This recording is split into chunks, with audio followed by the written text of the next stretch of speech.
नमस्कार, मैं रवीश कुमार। आपका अंदाज़ा सही है कि क्या कहने जा रहा हूं, लेकिन गुजारिश है कि जो भी कह रहा हूं उसे धीरज के साथ सुनिएगा। भारत की पत्रकारिता में स्वर्ण युग तो कभी था भी नहीं, लेकिन आज के दौर की तरह भस्म युग भी नहीं था। भस्म युग से मेरा मतलब है जहां इस पेशे की हर अच्छी बात तेज गति से भस्म की जा रही हो। यह दिन भी आना ही था। इस देश में अलग अलग नाम वाले अनेक चैनल हो गए हैं, मगर सब हैं तो गोदी मीडिया ही। उसका परिवेश, उसका इकोसिस्टम, पत्रकारिता का और माहौल सब खत्म कर दिया गया है। मगर पत्रकारिता करने और कराने का दावा भी सब कर रहे हैं। खासकर वो भी कर रहे हैं जो उसी सत्ता का हिस्सा माने जाते हैं, उसी के रूप में देखे जाते हैं, जिसकी ताकत से हर दिन पत्रकारिता इस देश में कुचली जा रही है। जब वो कहे कि वह उच्च स्तरीय पत्रकारिता करना चाहता है, तब ऐसा दावा करने वालों को जरा संदेह की निगाह से देखिए। गोदी मीडिया और सरकार भी पत्रकारिता का अपना मतलब आपके ऊपर थोपना चाहती है। अगर इसका मतलब किसी भी रूप में वही है, तब आप एक बार फिर से झांसे में आने वाले हैं।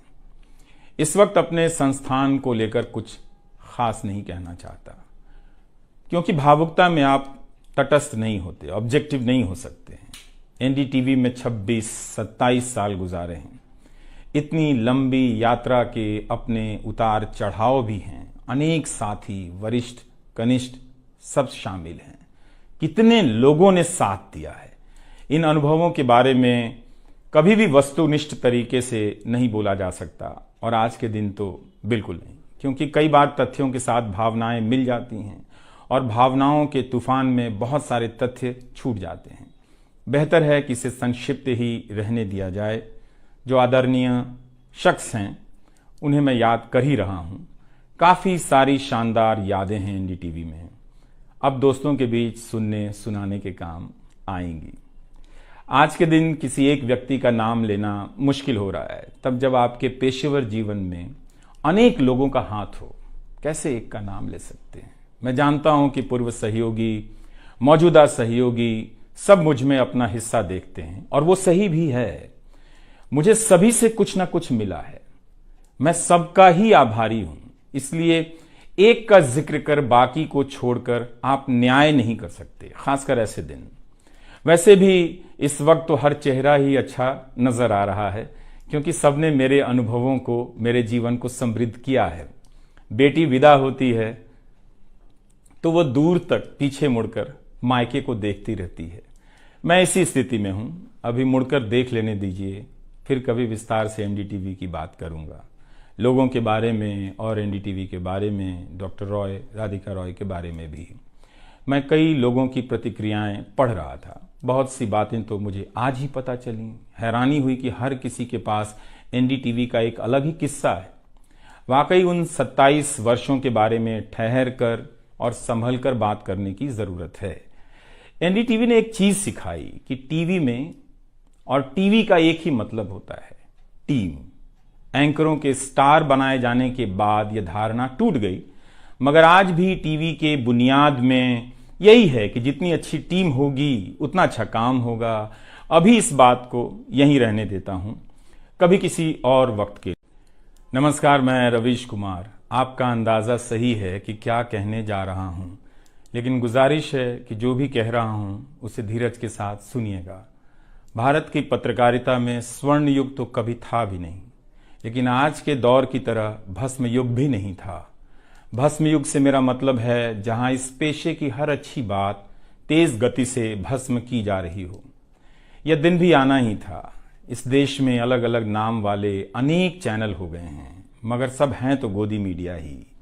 उसका परिवेश, उसका इकोसिस्टम, पत्रकारिता का और माहौल सब खत्म कर दिया गया है। मगर पत्रकारिता करने और कराने का दावा भी सब कर रहे हैं। खासकर वो भी कर रहे हैं जो उसी सत्ता का हिस्सा माने जाते हैं, उसी के रूप में देखे जाते हैं, जिसकी ताकत से हर दिन पत्रकारिता इस देश में कुचली जा रही है। जब वो कहे कि वह उच्च स्तरीय पत्रकारिता करना चाहता है, तब ऐसा दावा करने वालों को जरा संदेह की निगाह से देखिए। गोदी मीडिया और सरकार भी पत्रकारिता का अपना मतलब आपके ऊपर थोपना चाहती है। अगर इसका मतलब किसी भी रूप में वही है, तब आप एक बार फिर से झांसे में आने वाले हैं। इस वक्त अपने संस्थान को लेकर कुछ खास नहीं कहना चाहता, क्योंकि भावुकता में आप तटस्थ नहीं होते, ऑब्जेक्टिव नहीं हो सकते हैं। एनडीटीवी में 26-27 साल गुजारे हैं। इतनी लंबी यात्रा के अपने उतार चढ़ाव भी हैं। अनेक साथी, वरिष्ठ, कनिष्ठ सब शामिल हैं। कितने लोगों ने साथ दिया है। इन अनुभवों के बारे में कभी भी वस्तुनिष्ठ तरीके से नहीं बोला जा सकता, और आज के दिन तो बिल्कुल नहीं, क्योंकि कई बार तथ्यों के साथ भावनाएं मिल जाती हैं और भावनाओं के तूफान में बहुत सारे तथ्य छूट जाते हैं। बेहतर है कि इसे संक्षिप्त ही रहने दिया जाए। जो आदरणीय शख्स हैं उन्हें मैं याद कर ही रहा हूं। काफी सारी शानदार यादें हैं एनडीटीवी में, अब दोस्तों के बीच सुनने सुनाने के काम आएंगी। आज के दिन किसी एक व्यक्ति का नाम लेना मुश्किल हो रहा है, तब जब आपके पेशेवर जीवन में अनेक लोगों का हाथ हो। कैसे एक का नाम ले सकते हैं? मैं जानता हूं कि पूर्व सहयोगी, मौजूदा सहयोगी सब मुझ में अपना हिस्सा देखते हैं, और वो सही भी है। मुझे सभी से कुछ ना कुछ मिला है। मैं सबका ही आभारी हूं। इसलिए एक का जिक्र कर बाकी को छोड़कर आप न्याय नहीं कर सकते, खासकर ऐसे दिन। वैसे भी इस वक्त तो हर चेहरा ही अच्छा नजर आ रहा है, क्योंकि सबने मेरे अनुभवों को, मेरे जीवन को समृद्ध किया है। बेटी विदा होती है तो वो दूर तक पीछे मुड़कर मायके को देखती रहती है। मैं इसी स्थिति में हूं। अभी मुड़कर देख लेने दीजिए, फिर कभी विस्तार से एनडीटीवी की बात करूंगा, लोगों के बारे में और एनडीटीवी के बारे में, डॉक्टर रॉय, राधिका रॉय के बारे में भी।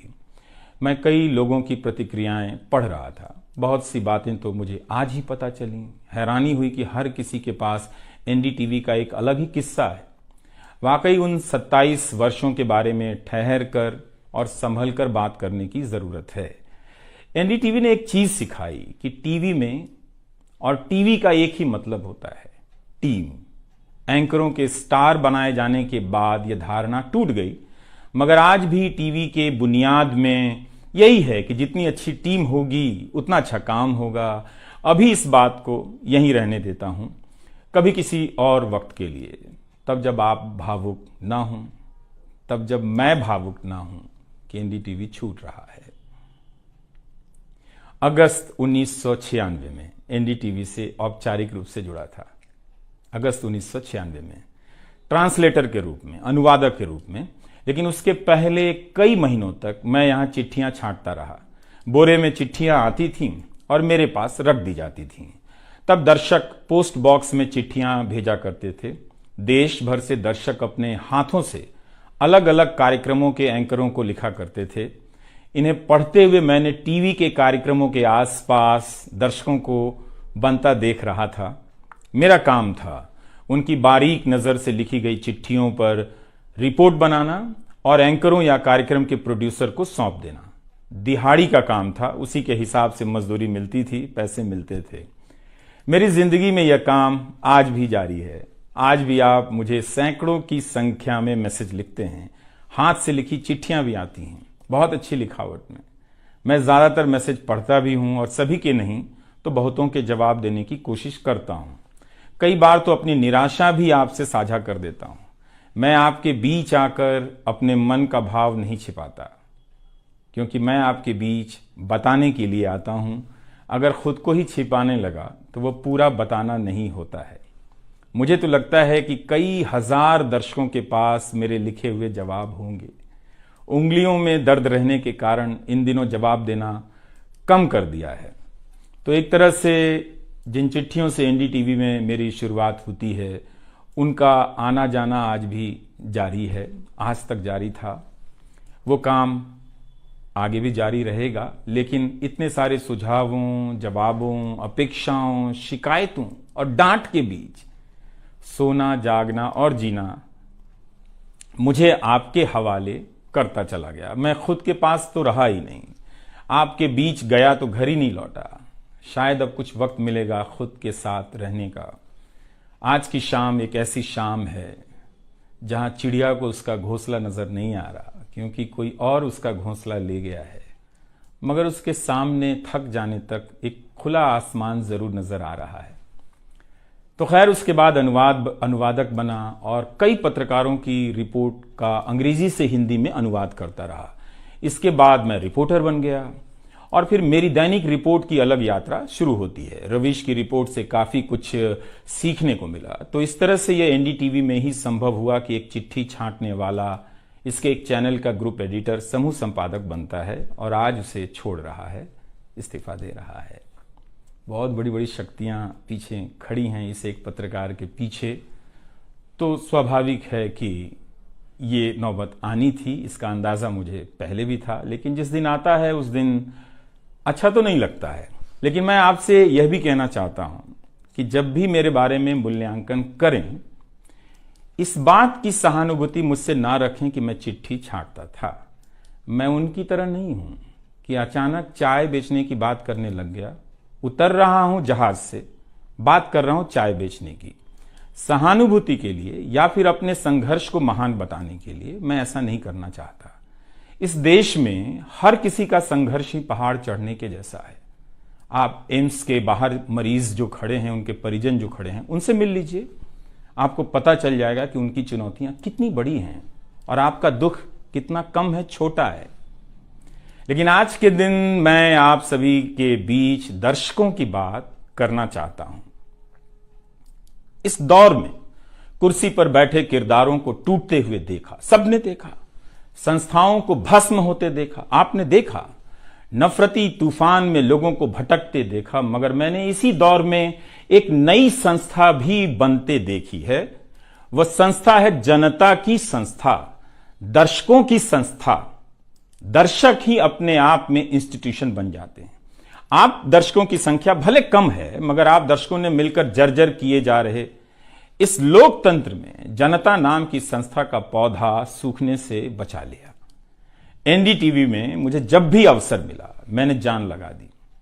मैंने कभी उन अवसरों को अपने लिए नहीं देखा, बल्कि यही सोचा कि यह अवसर मुझे आप दर्शकों के लिए मिला है, इसलिए उन सभी अवसरों को आप दर्शकों की कहानियों से भरता चला गया और मैं आप दर्शकों का होता चला गया। आपका दावा मुझ पर बहुत बड़ा है, मैं जानता हूं। आप मुझ पर बहुत दावा रखते हैं। मेरे आसपास आप दर्शकों की वजह से एक न्यूज रूम बन गया था, पब्लिक न्यूज रूम, जो दफ्तर के भीतर नहीं, आपके घरों में था, आपके दिमाग में था। दुनिया भर में फैले कितने दर्शकों ने आगे आकर मेरी मदद की है। आपने कभी मुझसे पैसे भी नहीं मांगे, कभी एहसान तक नहीं जताया। विदेशों में मेरे लिए वीडियो रिकॉर्ड किया, रिसर्च किया। मेरा हर कार्यक्रम किसी न किसी दर्शक के सहयोग का उदाहरण है। आप दर्शकों ने मेरी जानकारियों को दुरुस्त किया है, गलती की है तो डांटा भी है और काफी कुछ उसमें जोड़ भी दिया है। कई सारे एक्सपर्ट, कई सारे छात्र, कई सारे प्रवासी भारतीय, स्थानीय भारतीय दर्शक बनने के साथ साथ मेरा साथ दे रहे थे और पत्रकार भी बन रहे थे और इस पेशे के एक छोटे से द्वीप को बचा रहे थे। इस प्रक्रिया को बिखरते देखना, दर्शकों के बनने की प्रक्रिया को बिखरते देखना और फिर से बनते देखना बहुत सुखद अनुभव रहा। आप दर्शकों में से कईयों ने मेरे लिए अलग अलग भाषाओं से अनुवाद तक कर दिया। संसाधनों की हमेशा मेरे पास कमी रही, मगर आप सभी ने मिलकर पूरी कर दी, सिर्फ इसलिए कि प्राइम टाइम में जो भी जाए ठीक से जाए। वो मेरा नहीं, आपका प्राइम टाइम था। कभी खराब शो कर दिया तो आपने अपनी निराशा बताने में कोई संकोच नहीं की। आप वाकई लाजवाब हैं। दर्शक ही मेरे नियमित संपादक हैं, निरंतर संपादक हैं आप दर्शक मेरे। मैं अक्सर कहता हूं कि एक पेड़ में कई बारिशों का पानी होता है। आपके जैसे दर्शकों के होने में ही किसी रवीश कुमार का होना है। आप हर मौसम में बरसात बनकर आ जाते हैं, सूखते पेड़ों को हरा करने आ जाते हैं। आज आपकी बदौलत यूट्यूब पर, ट्विटर पर कितने ही पत्रकार खड़े हो गए। आप उन सभी के पीछे खड़े हैं। आज कई वेबसाइट हैं जिन्हें आप सब्सक्रिप्शन के बहाने आर्थिक मदद देते हैं। जब लोकतंत्र में एक भी संस्था नजर नहीं आ रही थी, अदालतें कमजोर नजर आ रही थी, आ रही हैं, आप दर्शक नजर आ रहे थे। आज के दौर में आप ही पत्रकारिता के सबसे बड़े संस्थान हैं। पत्रकारिता अब संस्थानों में नहीं बची है, आप जैसे दर्शकों के बीच बची हुई है, जिनकी मदद से आज पत्रकार सवाल पूछ रहे हैं। यही आपका इस वक्त में सबसे बड़ा योगदान है। हो सकता है कि कोई जनता की आवाज को पूरी तरह कुचल दे, उसकी आवाज पर धार्मिक नफरतों की आंधी धूल को भर दे, ढक दे, लोकतंत्र को मिटा दे, मगर आप दर्शकों का होना हौसला देता है कि लोकतंत्र भले खत्म हो जाए मगर उसकी चाहत कभी खत्म नहीं होगी, क्योंकि आप जैसे दर्शक अपनी जवाबदेही को, जिम्मेदारियों को बहुत खूब समझते हैं। इस मुश्किल वक्त में आपने एक पत्रकार पर भरोसा किया, उसे कितना प्यार दिया। कई बुजुर्ग माओं ने मेरे बाल सहला दिए, गाल छू लिए, तो किसी ने मेरे गमले में गुलाब के फूल लगा दिए, किसी ने चने का सत्तू भेज दिया कि मेरी सेहत ना खराब हो, किसी ने शहद भेज दी, किसी ने धूप में खड़े देखा तो सर पर गमछा तान दिया और छाता खोल दिया, किसी ने जेब में कलम रख दी, महंगी कलम। आज के दिन मैं एनडीटीवी से ज्यादा आप दर्शकों को याद करना चाहता हूं। आपके बिना मैं कुछ नहीं कर पाता। मुझे आप दर्शकों पर नाज है। कई बार लगता है कि मैं संस्था का कम, आप दर्शकों का प्रतिनिधि ज्यादा हूं। मुझे काम करने की आजादी मिली संस्था में, निर्बाध आजादी, और उस आजादी को मैंने हमेशा संभाल कर रखा, क्योंकि आपकी तेज नजर मुझ पर थी। खुद को काफी संभाला कि कुछ गलती ना आ जाए, कुछ मुझसे चूक ना हो और मुझ में अहंकार ना आ जाए और बदले में आजादी चली जाए। मेरे आगे दुनिया बदलती रही, मगर टेस्ट मैच के खिलाड़ी की तरह पिच पर टिका रहा। पर अब किसी ने मैच ही खत्म कर दिया है, उसे T20 में बदल दिया है। जनता को चवन्नी समझने वाले जगत सेठ हर देश में हैं, इस देश में भी हैं। अगर वो दावा करें कि आप तक सही सूचनाएं पहुंचाना चाहते हैं, तो इसका मतलब है कि डॉलर अपनी जेब में रखकर आपकी जेब में चवन्नी डालना चाहते हैं। पत्रकार एक खबर लिख दे तो जगत सेठ मुकदमा कर देते हैं और फिर सत्संग में आकर प्रवचन भी देते हैं कि वे पत्रकारिता का भला चाहते हैं। आप दर्शक इतना तो अपना भला समझते होंगे, इसलिए आज मैं अपने संस्थान से ज्यादा आप दर्शकों को याद करना चाहता हूं। मुझे हमेशा लगता था कि हिंदी का पत्रकार छत क्यों नहीं छुपाता है। ऐसा क्यों है? हिंदी पत्रकारिता के कई श्रेष्ठ संपादकों, पत्रकारों के कार्यों पर निगाह रहती थी, उनकी गहराई हैरान करती थी। फिर भी लगता था कि उनकी बात जमाने तक ठीक से नहीं पहुंची, पेशे के भीतर उन्हें उनकी जगह नहीं दी गई। पत्रकारिता का मतलब अंग्रेजी का पत्रकार होना हो गया। इसके कुछ ठोस कारण भी हैं, उनमें विस्तार से जाने का समय नहीं है, लेकिन तब भी हिंदी के जुझारू पत्रकार आसमान क्यों नहीं छू सकते हैं, यह बात कचोटती रही। इन सब बातों ने मेरे व्यवहार में काफी बदलाव कर दिए। भाषा को संयमित किया, मर्यादित किया, ताकि हिंदी का प्रभाव कम ना हो।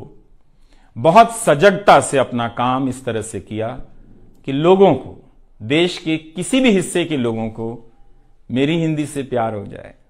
मेरी मातृभाषा हिंदी नहीं है, भोजपुरी है। भोजपुरी गांव है मेरे लिए। हिंदी मेरे लिए भाषा का वो शहर है, पहला शहर जहां मैं गांव से शहर आया था। लेकिन मुझे भारत के हर राज्य के दर्शकों से प्यार मिला है। हिंदी प्रदेशों की कुंठित राजनीति ने हिंदी को हथियार बना दिया। इससे हुआ कुछ नहीं, हिंदी को लेकर कुंठाएं ही बढ़ती चली गईं, किसी का भला नहीं हुआ। मैं उन सभी गैर हिंदी भाषी पत्रकारों, सामाजिक कार्यकर्ताओं, विद्वानों का शुक्रिया अदा करना चाहता हूं, जिन्होंने मेरी हिंदी को समृद्ध किया, जिन्होंने मेरे लिखे हुए का अपनी भाषा में अनुवाद किया और अपनी भाषा में लिखी हुई जानकारियों का मेरे लिए अनुवाद कर दिया मुफ्त में। कई बार लगता था कि अलग अलग डिब्बे जुड़ते जा रहे हैं और रेल बनती जा रही है। उर्दू, मलयालम, तमिल, कन्नड़ा, पंजाबी, गुजराती, मारवाड़ी, बंगाली, मराठी भाषा के पत्रकारों ने कितना कुछ जोड़ा है।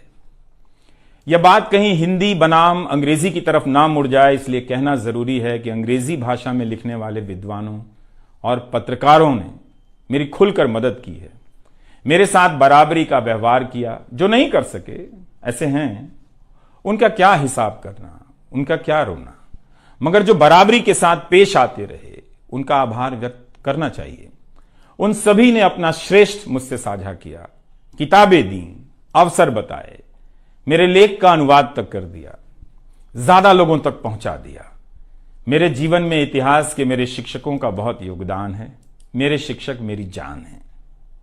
मैं चाहता हूं कि आप मेरे जरिए मेरे पीछे खड़े अनगिनत लोगों के बारे में जानें, उन्हें भी देखें। और दोस्तों को कौन भूल सकता है, बहुत अच्छे अच्छे दोस्त मिले, कम मिले लेकिन मिले। आप जनता के बीच जाने के तमाम अवसर मेरे लिए बहुत खास हैं। तमाम आंदोलनों को कवर करने गया, आपके बीच जाते ही जो चीज खास नजर आती थी वो है एक पत्रकार के प्रति आपका विश्वास, आपकी समझ। आप लोगों से मैं घिर जाता था। आपके भीतर कितना कुछ बहने लग जाता था, जिसे एक राज्य को सुनना चाहिए, जिसे सुनाने के लिए पत्रकार से अच्छा कोई जरिया नहीं। मुझे आपके बीच आकर हमेशा लगा कि आप सरकार को कैसे देखते हैं, और मैं उस नजर से सरकार को देखने लगा। इसी का भरोसा है कि आपकी सक्रियता में ही भारत का लोकतंत्र धड़कता है। शाहीन बाग और किसान आंदोलन की जिद में मुझे सूरज की रोशनी दिखाई देती है। आपको जनता बनते हुए देखा है। मेरा विश्वास गहरा होता चला है कि तंत्र भले खत्म हो जाए, लेकिन जनता के बीच जन बचा हुआ है। एक दिन यही जन आज से बेहतर तंत्र बना लेगा। आज कुछ लोगों को यकीन हो गया है कि सारा तंत्र उनके कब्जे में है। अब जन का कोई मोल नहीं। मीडिया को खत्म कर विपक्ष और जनता को खत्म किया जा चुका है। ऐसा सही भी है, मगर यही शाश्वत नहीं है। एक ना एक दिन जब लोग अपनी नफरतों से जर्जर हो जाएंगे, उनकी नफरतें उनके शरीर से दरकने लग जाएंगी, तब उन्हें किसी नई जमीन की तलाश होगी, किसी पत्रकार की याद आएगी। नफरत की गुलामी से बाहर आने का रास्ता आप ही बनाएंगे, आपको ही बनाना है। एनडीटीवी में मैंने लिखना, बोलना सीखा, दिखना सीखा, अच्छे कपड़े पहनना सीखा, टाई पहननी सीखी। बस केवल डांस नहीं आया, क्योंकि काम से वक्त ही नहीं मिला। आप सीख लीजिएगा। आज के दिन मैं अपनी महिला सहयोगियों को खास तौर से याद करना चाहता हूं। काम के प्रति ईमानदारी, टिक कर काम करना और पेशे की नैतिकता की समझ मुझे अपनी महिला सहयोगियों से मिली है, और मैंने उनसे चुरा भी ली है। उनसे मेरी सामाजिक और नैतिक समझ बहुत बेहतर हुई। मेरी इस यात्रा में बहुत सी समझदार औरतें और लड़कियों के अनुभव शामिल हैं। मेरी जीवन साथी का भी, मेरी बेटियों का भी, मेरे सास ससुर ने बहुत साथ दिया ताकि मैं बाहर जाकर रिपोर्ट कर सकूं। मेरी माँ, मेरी भाभी, मेरे परिवार के सदस्यों ने भी ठठेरे की तरह सब ने पीट पीट कर पीतल से बर्तन बना दिया। यह मैं इसलिए भी रेखांकित कर रहा हूं कि पत्रकारिता के पेशे में मर्द ही नहीं, मर्दवादियों का कब्जा है। उनकी आक्रामकता के बीच कई बार दम घुटता था। इतनी आक्रामकता के बीच आप रचनात्मक हो ही नहीं सकते, संवेदनशीलता आ ही नहीं सकती। इस पेशे में तमाम महिला सहयोगियों ने मुझे मर्दों की आक्रामकता से बचा लिया।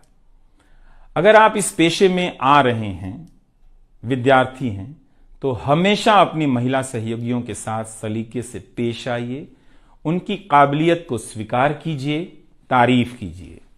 प्राइम टाइम के वक्त अक्सर कहा करता था, मुझे काम करने दो, 9 तो 9 बजे ही बजते हैं।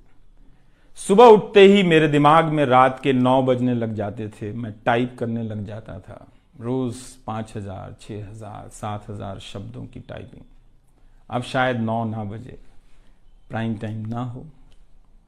मुझे पता नहीं था, पता नहीं है कि अब 9 बजे क्या करूंगा। मुझे टीवी से बहुत प्यार है, इस माध्यम से दिल लग गया था।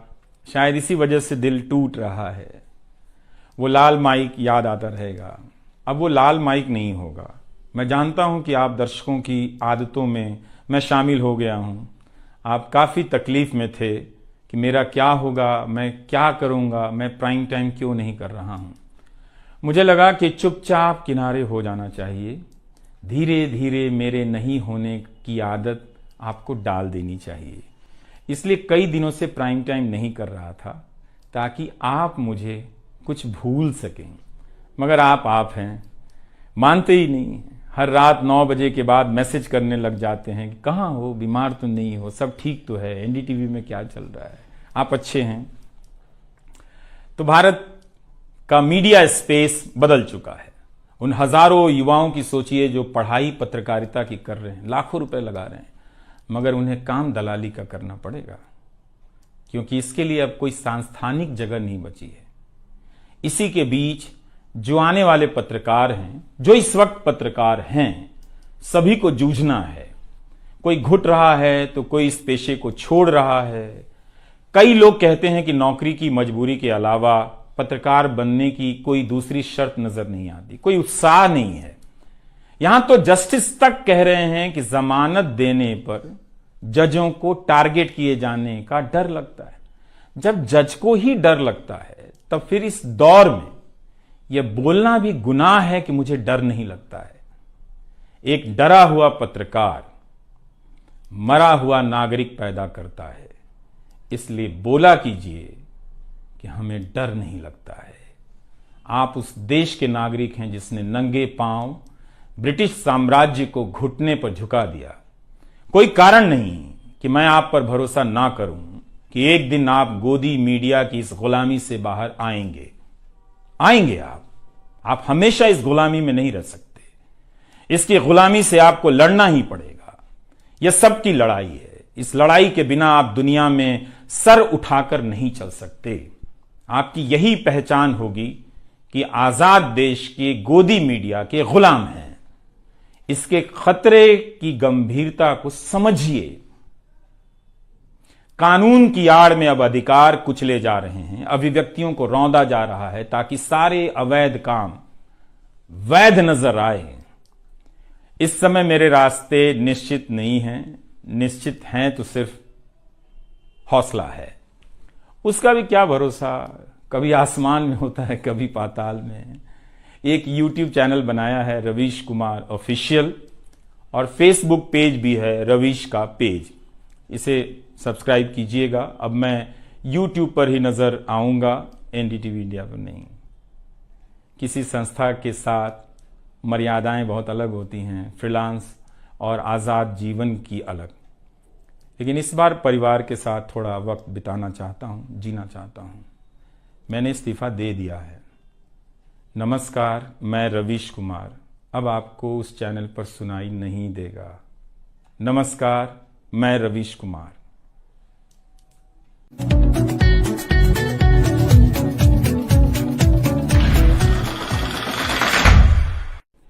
नमस्कार, मैं रवीश कुमार। आपका अंदाज़ा सही है कि क्या कहने जा रहा हूं, लेकिन गुजारिश है कि जो भी कह रहा हूं उसे धीरज के साथ सुनिएगा। भारत की पत्रकारिता में स्वर्ण युग तो कभी था भी नहीं, लेकिन आज के दौर की तरह भस्म युग भी नहीं था। भस्म युग से मेरा मतलब है जहां इस पेशे की हर अच्छी बात तेज गति से भस्म की जा रही हो। यह दिन भी आना ही था। इस देश में अलग अलग नाम वाले अनेक चैनल हो गए हैं, मगर सब हैं तो गोदी मीडिया ही। उसका परिवेश, उसका इकोसिस्टम, पत्रकारिता का और माहौल सब खत्म कर दिया गया है। मगर पत्रकारिता करने और कराने का दावा भी सब कर रहे हैं। खासकर वो भी कर रहे हैं जो उसी सत्ता का हिस्सा माने जाते हैं, उसी के रूप में देखे जाते हैं, जिसकी ताकत से हर दिन पत्रकारिता इस देश में कुचली जा रही है। जब वो कहे कि वह उच्च स्तरीय पत्रकारिता करना चाहता है, तब ऐसा दावा करने वालों को जरा संदेह की निगाह से देखिए। गोदी मीडिया और सरकार भी पत्रकारिता का अपना मतलब आपके ऊपर थोपना चाहती है। अगर इसका मतलब किसी भी रूप में वही है, तब आप एक बार फिर से झांसे में आने वाले हैं। इस वक्त अपने संस्थान को लेकर कुछ खास नहीं कहना चाहता, क्योंकि भावुकता में आप तटस्थ नहीं होते, ऑब्जेक्टिव नहीं हो सकते हैं। एनडीटीवी में 26-27 साल गुजारे हैं। इतनी लंबी यात्रा के अपने उतार चढ़ाव भी हैं। अनेक साथी, वरिष्ठ, कनिष्ठ सब शामिल हैं। कितने लोगों ने साथ दिया है। इन अनुभवों के बारे में कभी भी वस्तुनिष्ठ तरीके से नहीं बोला जा सकता, और आज के दिन तो बिल्कुल नहीं, क्योंकि कई बार तथ्यों के साथ भावनाएं मिल जाती हैं और भावनाओं के तूफान में बहुत सारे तथ्य छूट जाते हैं। बेहतर है कि इसे संक्षिप्त ही रहने दिया जाए। जो आदरणीय शख्स हैं उन्हें मैं याद कर ही रहा हूं। काफ़ी सारी शानदार यादें हैं एनडीटीवी में, अब दोस्तों के बीच सुनने सुनाने के काम आएंगी। आज के दिन किसी एक व्यक्ति का नाम लेना मुश्किल हो रहा है, तब जब आपके पेशेवर जीवन में अनेक लोगों का हाथ हो, कैसे एक का नाम ले सकते हैं। मैं जानता हूं कि पूर्व सहयोगी, मौजूदा सहयोगी सब मुझ में अपना हिस्सा देखते हैं, और वो सही भी है। मुझे सभी से कुछ ना कुछ मिला है, मैं सबका ही आभारी हूं। इसलिए एक का जिक्र कर बाकी को छोड़कर आप न्याय नहीं कर सकते, खासकर ऐसे दिन। वैसे भी इस वक्त तो हर चेहरा ही अच्छा नजर आ रहा है, क्योंकि सबने मेरे अनुभवों को, मेरे जीवन को समृद्ध किया है। बेटी विदा होती है तो वह दूर तक पीछे मुड़कर मायके को देखती रहती है। मैं इसी स्थिति में हूं, अभी मुड़कर देख लेने दीजिए, फिर कभी विस्तार से एनडीटीवी की बात करूंगा, लोगों के बारे में और एनडीटीवी के बारे में, डॉक्टर रॉय, राधिका रॉय के बारे में भी। मैं कई लोगों की प्रतिक्रियाएं पढ़ रहा था, बहुत सी बातें तो मुझे आज ही पता चली। हैरानी हुई कि हर किसी के पास एनडीटीवी का एक अलग ही किस्सा है। वाकई उन 27 वर्षों के बारे में ठहर कर और संभल कर बात करने की जरूरत है। एनडीटीवी ने एक चीज सिखाई कि टीवी में और टीवी का एक ही मतलब होता है, टीम। एंकरों के स्टार बनाए जाने के बाद यह धारणा टूट गई, मगर आज भी टीवी के बुनियाद में यही है कि जितनी अच्छी टीम होगी उतना अच्छा काम होगा। अभी इस बात को यहीं रहने देता हूं, कभी किसी और वक्त के लिए, तब जब आप भावुक ना हों, तब जब मैं भावुक ना हूं कि एनडीटीवी छूट रहा है। अगस्त 1996 में एनडीटीवी से औपचारिक रूप से जुड़ा था। अगस्त 1996 में ट्रांसलेटर के रूप में, अनुवादक के रूप में। लेकिन उसके पहले कई महीनों तक मैं यहां चिट्ठियां छांटता रहा। बोरे में चिट्ठियां आती थीं और मेरे पास रख दी जाती थीं। तब दर्शक पोस्ट बॉक्स में चिट्ठियां भेजा करते थे। देश भर से दर्शक अपने हाथों से अलग अलग कार्यक्रमों के एंकरों को लिखा करते थे। इन्हें पढ़ते हुए मैंने टीवी के कार्यक्रमों के आसपास दर्शकों को बनता देख रहा था। मेरा काम था उनकी बारीक नजर से लिखी गई चिट्ठियों पर रिपोर्ट बनाना और एंकरों या कार्यक्रम के प्रोड्यूसर को सौंप देना। दिहाड़ी का काम था, उसी के हिसाब से मजदूरी मिलती थी, पैसे मिलते थे। मेरी जिंदगी में यह काम आज भी जारी है। आज भी आप मुझे सैकड़ों की संख्या में मैसेज लिखते हैं, हाथ से लिखी चिट्ठियां भी आती हैं, बहुत अच्छी लिखावट में। मैं ज्यादातर मैसेज पढ़ता भी हूं और सभी के नहीं तो बहुतों के जवाब देने की कोशिश करता हूं। कई बार तो अपनी निराशा भी आपसे साझा कर देता हूं। मैं आपके बीच आकर अपने मन का भाव नहीं छिपाता, क्योंकि मैं आपके बीच बताने के लिए आता हूं। अगर खुद को ही छिपाने लगा तो वो पूरा बताना नहीं होता है। मुझे तो लगता है कि कई हजार दर्शकों के पास मेरे लिखे हुए जवाब होंगे। उंगलियों में दर्द रहने के कारण इन दिनों जवाब देना कम कर दिया है। तो एक तरह से जिन चिट्ठियों से एनडीटीवी में मेरी शुरुआत होती है, उनका आना जाना आज भी जारी है, आज तक जारी था। वो काम आगे भी जारी रहेगा, लेकिन इतने सारे सुझावों, जवाबों, अपेक्षाओं, शिकायतों और डांट के बीच सोना, जागना और जीना मुझे आपके हवाले करता चला गया। मैं खुद के पास तो रहा ही नहीं, आपके बीच गया तो घर ही नहीं लौटा। शायद अब कुछ वक्त मिलेगा खुद के साथ रहने का। आज की शाम एक ऐसी शाम है जहां चिड़िया को उसका घोंसला नजर नहीं आ रहा, क्योंकि कोई और उसका घोंसला ले गया है, मगर उसके सामने थक जाने तक एक खुला आसमान जरूर नजर आ रहा है। तो खैर, उसके बाद अनुवादक बना और कई पत्रकारों की रिपोर्ट का अंग्रेजी से हिंदी में अनुवाद करता रहा। इसके बाद मैं रिपोर्टर बन गया और फिर मेरी दैनिक रिपोर्ट की अलग यात्रा शुरू होती है। रवीश की रिपोर्ट से काफी कुछ सीखने को मिला। तो इस तरह से यह एनडीटीवी में ही संभव हुआ कि एक चिट्ठी छांटने वाला इसके एक चैनल का ग्रुप एडिटर, समूह संपादक बनता है और आज उसे छोड़ रहा है, इस्तीफा दे रहा है। बहुत बड़ी बड़ी शक्तियां पीछे खड़ी हैं इस एक पत्रकार के पीछे, तो स्वाभाविक है कि ये नौबत आनी थी। इसका अंदाज़ा मुझे पहले भी था, लेकिन जिस दिन आता है उस दिन अच्छा तो नहीं लगता है। लेकिन मैं आपसे यह भी कहना चाहता हूं कि जब भी मेरे बारे में मूल्यांकन करें, इस बात की सहानुभूति मुझसे ना रखें कि मैं चिट्ठी छांटता था। मैं उनकी तरह नहीं हूं कि अचानक चाय बेचने की बात करने लग गया, उतर रहा हूं जहाज से, बात कर रहा हूं चाय बेचने की।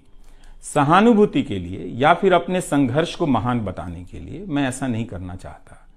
इस देश में हर किसी का संघर्ष ही पहाड़ चढ़ने के जैसा है। आप एम्स के बाहर मरीज जो खड़े हैं, उनके परिजन जो खड़े हैं, उनसे मिल लीजिए, आपको पता चल जाएगा कि उनकी चुनौतियां कितनी बड़ी हैं और आपका दुख कितना कम है, छोटा है। लेकिन आज के दिन मैं आप सभी के बीच दर्शकों की बात करना चाहता हूं। इस दौर में कुर्सी पर बैठे किरदारों को टूटते हुए देखा, सबने देखा। संस्थाओं को भस्म होते देखा, आपने देखा। नफरती तूफान में लोगों को भटकते देखा, मगर मैंने इसी दौर में एक नई संस्था भी बनते देखी है। वह संस्था है जनता की संस्था, दर्शकों की संस्था। दर्शक ही अपने आप में इंस्टीट्यूशन बन जाते हैं। आप दर्शकों की संख्या भले कम है, मगर आप दर्शकों ने मिलकर जर्जर किए जा रहे इस लोकतंत्र में जनता नाम की संस्था का पौधा सूखने से बचा लिया। एनडीटीवी में मुझे जब भी अवसर मिला मैंने जान लगा दी। मैंने कभी उन अवसरों को अपने लिए नहीं देखा, बल्कि यही सोचा कि यह अवसर मुझे आप दर्शकों के लिए मिला है, इसलिए उन सभी अवसरों को आप दर्शकों की कहानियों से भरता चला गया और मैं आप दर्शकों का होता चला गया। आपका दावा मुझ पर बहुत बड़ा है, मैं जानता हूं। आप मुझ पर बहुत दावा रखते हैं।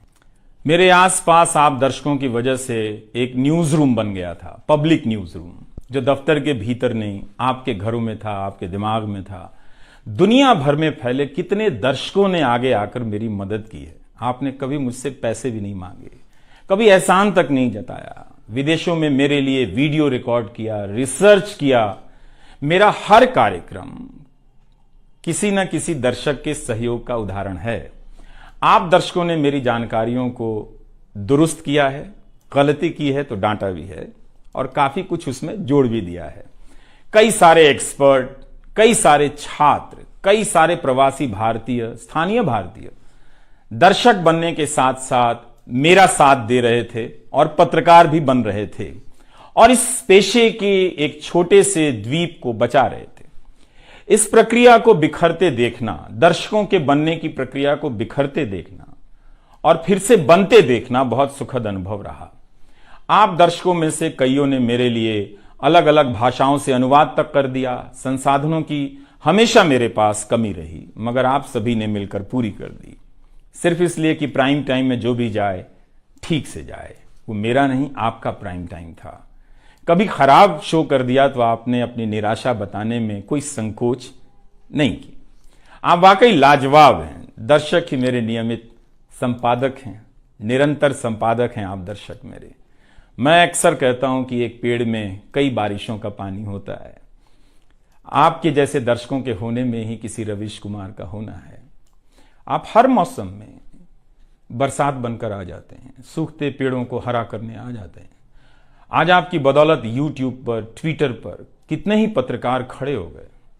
आप उन सभी के पीछे खड़े हैं। आज कई वेबसाइट हैं जिन्हें आप सब्सक्रिप्शन के बहाने आर्थिक मदद देते हैं। जब लोकतंत्र में एक भी संस्था नजर नहीं आ रही थी, अदालतें कमजोर नजर आ रही थी, आ रही हैं, आप दर्शक नजर आ रहे थे।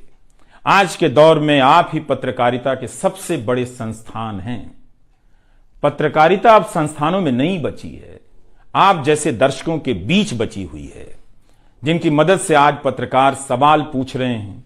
यही आपका इस वक्त में सबसे बड़ा योगदान है। हो सकता है कि कोई जनता की आवाज को पूरी तरह कुचल दे, उसकी आवाज पर धार्मिक नफरतों की आंधी धूल को भर दे, ढक दे, लोकतंत्र को मिटा दे, मगर आप दर्शकों का होना हौसला देता है कि लोकतंत्र भले खत्म हो जाए, मगर उसकी चाहत कभी खत्म नहीं होगी, क्योंकि आप जैसे दर्शक अपनी जवाबदेही को, जिम्मेदारियों को बहुत खूब समझते हैं। इस मुश्किल वक्त में आपने एक पत्रकार पर भरोसा किया, उसे कितना प्यार दिया। कई बुजुर्ग माओं ने मेरे बाल सहला दिए, गाल छू लिए, तो किसी ने मेरे गमले में गुलाब के फूल लगा दिए, किसी ने चने का सत्तू भेज दिया कि मेरी सेहत ना खराब हो, किसी ने शहद भेज दी, किसी ने धूप में खड़े देखा तो सर पर गमछा तान दिया और छाता खोल दिया, किसी ने जेब में कलम रख दी, महंगी कलम। आज के दिन मैं एनडीटीवी से ज्यादा आप दर्शकों को याद करना चाहता हूं। आपके बिना मैं कुछ नहीं कर पाता। मुझे आप दर्शकों पर नाज है। कई बार लगता है कि मैं संस्था का कम, आप दर्शकों का प्रतिनिधि ज्यादा हूं। मुझे काम करने की आजादी मिली संस्था में, निर्बाध आजादी, और उस आजादी को मैंने हमेशा संभाल कर रखा, क्योंकि आपकी तेज नजर मुझ पर थी। खुद को काफी संभाला कि कुछ गलती ना आ जाए, कुछ मुझसे चूक ना हो और मुझ में अहंकार ना आ जाए और बदले में आजादी चली जाए। मेरे आगे दुनिया बदलती रही, मगर टेस्ट मैच के खिलाड़ी की तरह पिच पर टिका रहा। पर अब किसी ने मैच ही खत्म कर दिया है, उसे T20 में बदल दिया है। जनता को चवन्नी समझने वाले जगत सेठ हर देश में हैं, इस देश में भी हैं।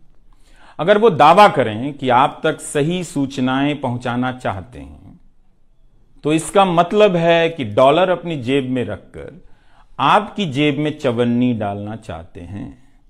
पत्रकार एक खबर लिख दे तो जगत सेठ मुकदमा कर देते हैं और फिर सत्संग में आकर प्रवचन भी देते हैं कि वे पत्रकारिता का भला चाहते हैं। आप दर्शक इतना तो अपना भला समझते होंगे। इसलिए आज मैं अपने संस्थान से ज्यादा आप दर्शकों को याद करना चाहता हूं। मुझे हमेशा लगता था कि हिंदी का पत्रकार छत क्यों नहीं छू पाता है। ऐसा क्यों है? हिंदी पत्रकारिता के कई श्रेष्ठ संपादकों, पत्रकारों के कार्यों पर निगाह रहती थी। उनकी गहराई हैरान करती थी, फिर भी लगता था कि उनकी बात जमाने तक ठीक से नहीं पहुंची, पेशे के भीतर उन्हें उनकी जगह नहीं दी गई। पत्रकारिता का मतलब अंग्रेजी का पत्रकार होना हो गया। इसके कुछ ठोस कारण भी हैं, उनमें विस्तार से जाने का समय नहीं है। लेकिन तब भी हिंदी के जुझारू पत्रकार आसमान क्यों नहीं छू सकते हैं, यह बात कचोटती रही। इन सब बातों ने मेरे व्यवहार में काफी बदलाव कर दिए। भाषा को संयमित किया, मर्यादित किया, ताकि हिंदी का प्रभाव कम ना हो। बहुत सजगता से अपना काम इस तरह से किया कि लोगों को, देश के किसी भी हिस्से के लोगों को मेरी हिंदी से प्यार हो जाए। मेरी मातृभाषा हिंदी नहीं है, भोजपुरी है। भोजपुरी गांव है मेरे लिए। हिंदी मेरे लिए भाषा का वो शहर है, पहला शहर, जहां मैं गांव से शहर आया था। लेकिन मुझे भारत के हर राज्य के दर्शकों से प्यार मिला है। हिंदी प्रदेशों की कुंठित राजनीति ने हिंदी को हथियार बना दिया। इससे हुआ कुछ नहीं, हिंदी को लेकर कुंठाएं ही बढ़ती चली गईं, किसी का भला नहीं हुआ।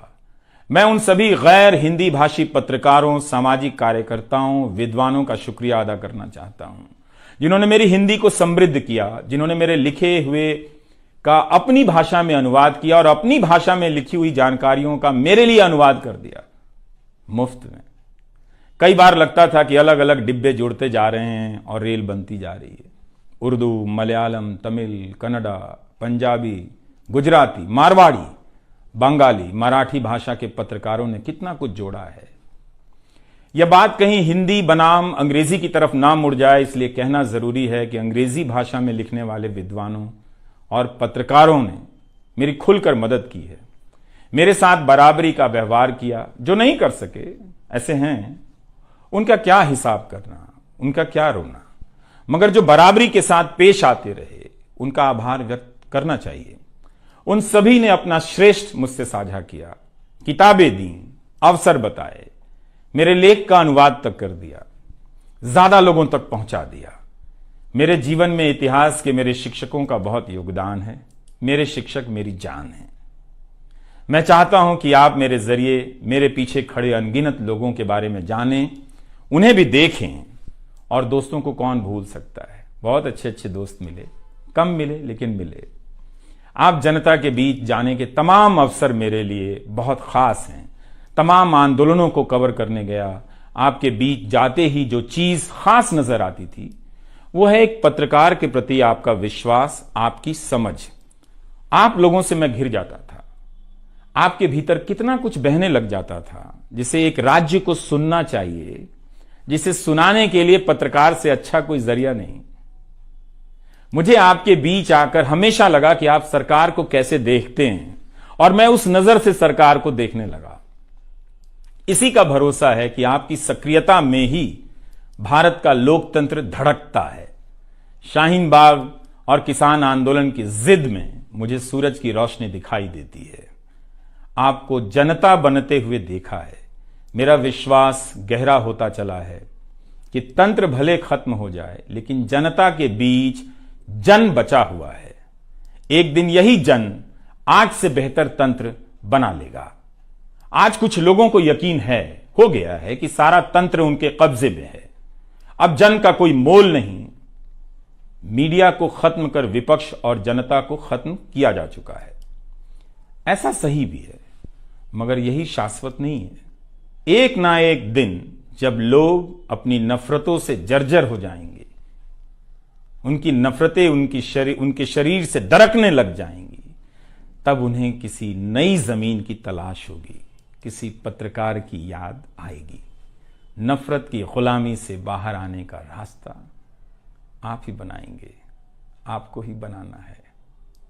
एनडीटीवी में मैंने लिखना, बोलना सीखा, दिखना सीखा, अच्छे कपड़े पहनना सीखा, टाई पहननी सीखी।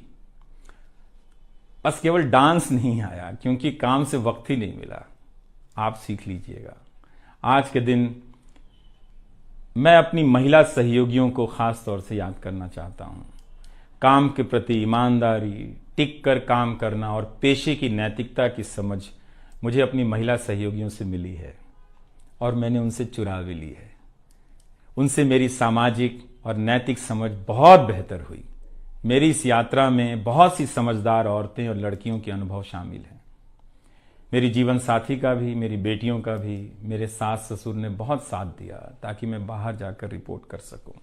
मेरी माँ, मेरी भाभी, मेरे परिवार के सदस्यों ने भी ठठेरे की तरह सब ने पीट पीट कर पीतल से बर्तन बना दिया। यह मैं इसलिए भी रेखांकित कर रहा हूं कि पत्रकारिता के पेशे में मर्द ही नहीं, मर्दवादियों का कब्जा है। उनकी आक्रामकता के बीच कई बार दम घुटता था। इतनी आक्रामकता के बीच आप रचनात्मक हो ही नहीं सकते, संवेदनशीलता आ ही नहीं सकती। इस पेशे में तमाम महिला सहयोगियों ने मुझे मर्दों की आक्रामकता से बचा लिया। अगर आप इस पेशे में आ रहे हैं, विद्यार्थी हैं, तो हमेशा अपनी महिला सहयोगियों के साथ सलीके से पेश आइए, उनकी काबिलियत को स्वीकार कीजिए, तारीफ कीजिए। प्राइम टाइम के वक्त अक्सर कहा करता था, मुझे काम करने दो,